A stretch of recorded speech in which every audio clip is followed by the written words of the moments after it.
Ito, nagpapalit tayo ng transmission fluid ng Honda City. Sa 65k mileage ngayon lang napalitan yung transmission fluid ni boss. Kaya yan, may ribaba na rin. Linisan lang natin to pinaka-drain plug. Tapos yun nga mga idol, kasi minsan may mga nagtatanong kung ilan litro yung nadidrain sa transmission fluid. Eto, gumamit tayo ng lagayan para masukat din natin. Yan. Pero sa ganitong Honda City talaga at sa mga Honda, kadalasan na ilalagay natin dito 3 liters. Tapos meron din 3.5, hanggang ganun lang.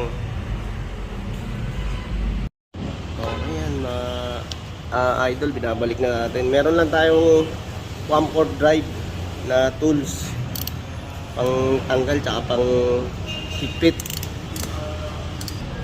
Bali, ito yung ating gagamitin na transmission fluid. Ito pala idol, original lang Honda. Makikita natin pag original may nakasulat na Caution. Yan ang original niya. Kasi yung ibang nabibili nga gaya nito, wala naman siya nakalagay. Yung gaya nito, yan, may nakasulat. Ayan, bali mo ikakarga natin dito sa Honda is 3 liters. Ito nga mga idol, ang palatandaan natin pag original yung ATF natin na gagamitin, may nakasulat tayong Caution.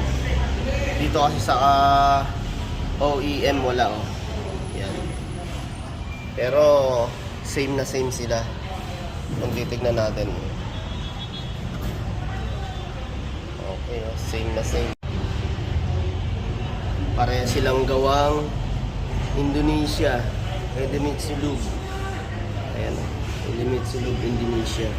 Bali, dito tayo nagsasalin. Yan, lagyan natin ng imbudo na mas mahaba lang.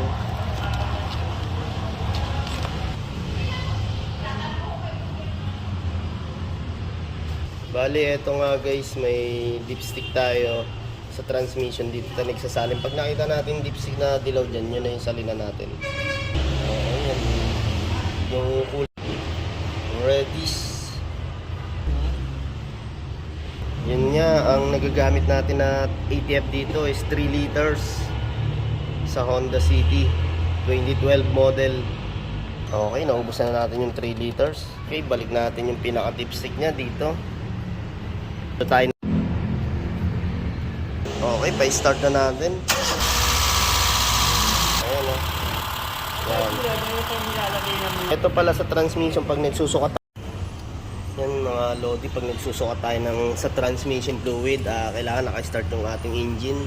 Tapos naka-shift sa drive para makita natin na umabot dito sa hot. Ayan, yun yung pinaka-full nya. Full level natin ng ATF. Okay yan. Okay din siya pag hindi naka-start, makikita natin nasa level no. Kailangan hanggang dito ang pinaka-level natin. Saktong level. Okay yan. Thank you. Maraming salamat.